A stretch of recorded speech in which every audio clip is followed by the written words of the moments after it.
I'm Amanda McNulty with Clemson Extension, and we are in Florence County at the Civic Center for the South Carolina Agribusiness and Farm Expo. And I'm speaking with my actually true dear friend and fellow Calhoun County native, Harry Ott. And Harry is the newly elected president of the South Carolina Farm Bureau. I am. And congratulations. And a lot of people, I've been here and I've talked to Ag South, I've talked to FSA, I've talked to Arbor One.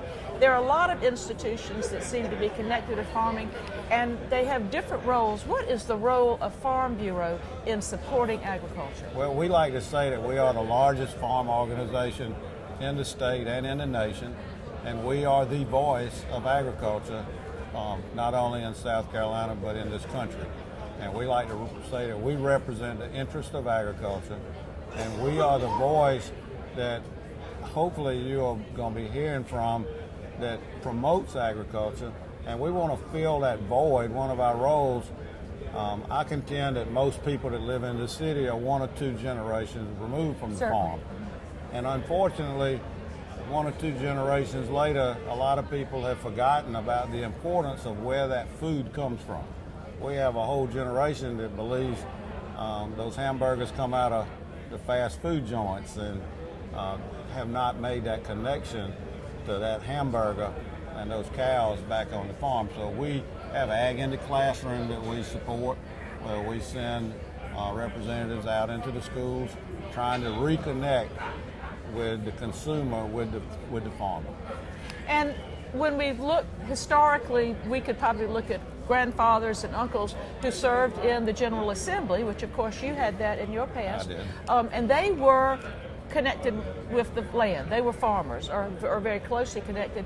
And so when you say y'all are the voice of farmers, y'all now can actually go to our legislators, our representatives, both on the state level and I believe on the national level, and try to reconnect and let them know what it is that their grandfathers and great-grandfathers knew. Because decisions are made in those places that are critical to the success of agriculture, aren't they? Well, they are, absolutely are.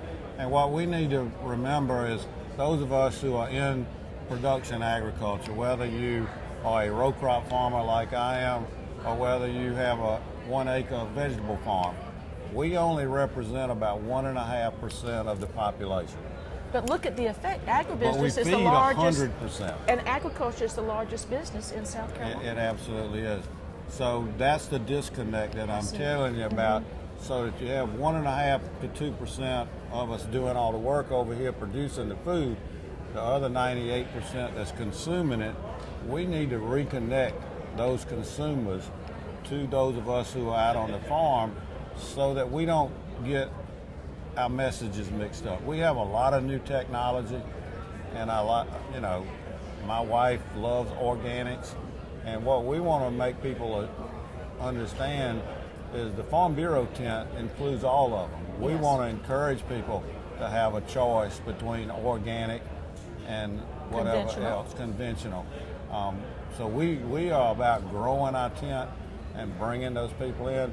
I don't care if you only have a 1/4 of an acre of vegetable garden in downtown Columbia. We want to encourage you to have that, because we think the more people we can get that actually touch the production of that food makes it easier for us to tell our message and deliver our message. Well, and one of the things I think that happens too, and I think Hugh Weathers has been critical in doing this, is promoting South Carolina certified products. We want to support our local farmers. We want people to understand that it's fresh, that the nutritional value can be higher, that these people are so important to our lives, and that if we can selectively choose to take their product when we go to the grocery store, we can even make the contribution of agriculture in South Carolina higher.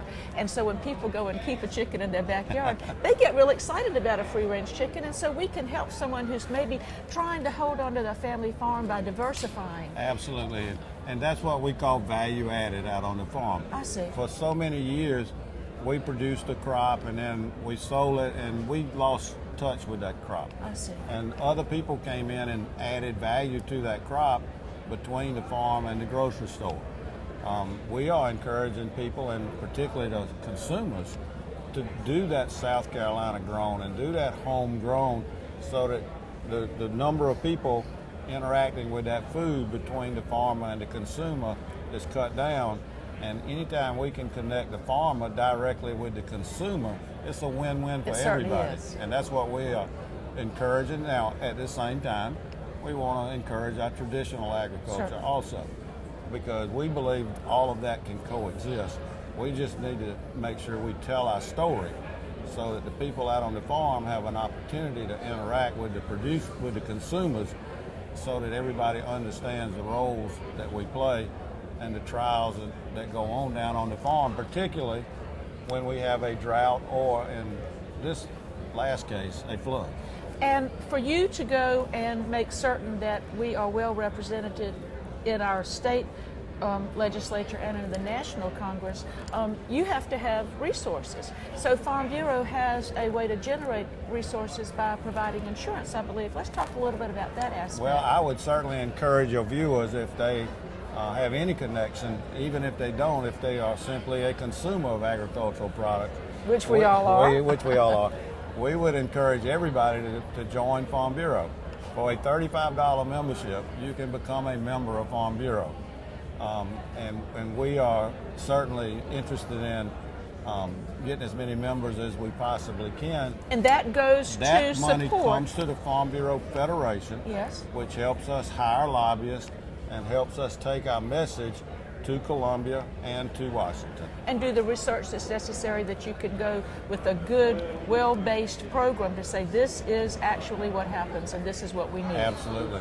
And that's when we need numbers, because if we only go to Washington or go to Columbia representing 1.5% of the population, you don't get much clout. But the 100% that eats. The 100% that eats. And that wears cotton clothing. Absolutely. Yeah. And uses lumber to build a house. Then we have a larger audience, and then the politicians will certainly pay much more attention to the role, particularly, and I need to make sure I stress this, there are new technologies that evolve all the time. Yes. Some people adapt to the new technologies and some don't. Drones. They sold 1 million drones this past Christmas. So do the rules that regulate drones inside the city, do I need those same rules that regulate drones that I use to fly over my fields? Because now I have the ability to fly a drone and look at a 100-acre field within 5 minutes. And you can identify insect pressures or fertility problems from the air that you couldn't see because you can't walk into the middle of that field. So we are adapting new technologies, and then we run into the resistance of those new technologies sometimes, because quite frankly, just like you, I don't want a drone looking in my window either. Mm-hmm. So we have to balance the rules that Congress passes, because they don't make a separate rule for the drone in downtown Columbia versus the drone flying over my cotton field.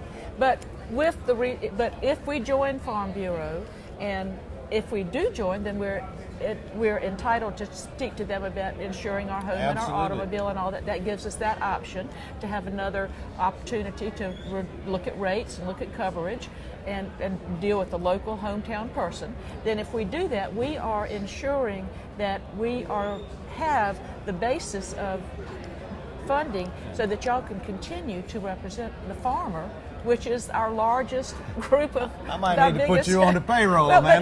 But it just makes such sense, because that's our biggest industry in South Carolina. And Harry, I think it's so critical to the quality of life that we have here. If our farms aren't here, it's not going to be the South Carolina that we love. Not that we have known and grown up in. I've been on the farm all my life, and it is a wonderful way of life, and I would encourage anybody that can to be a part of the farm. In some way. But not everybody gets to grow up on the farm. But what we want to do is make sure we have our farms accessible to the general public.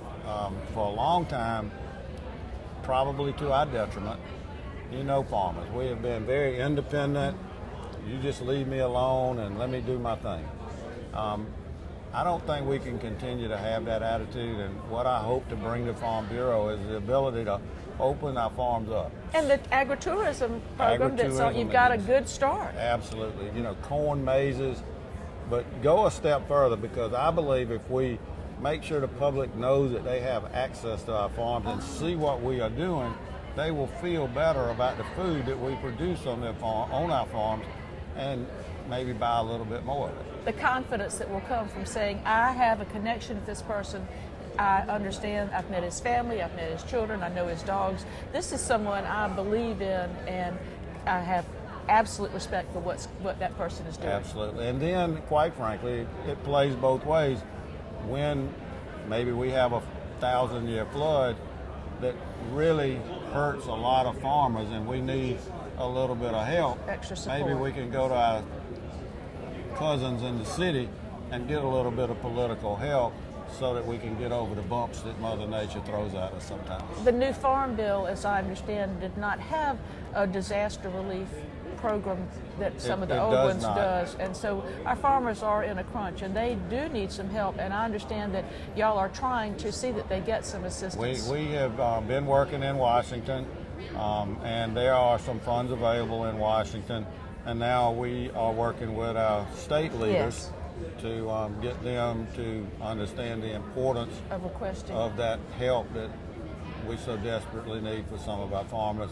And I am optimistic that at the end of the process we'll get that help that they so rightly deserve. Well, I am going right home and doing what you told me I should have done all along, and that is to become a member of the Farm Bureau. And I want to tell you that I feel very confident that with you as my elected president, that my funds will be well spent and that it will be used to see that South Carolina agriculture remains as strong as it can. Thank you, Amanda, and thank you for allowing me to come on and share a few words with your audience. Thank you.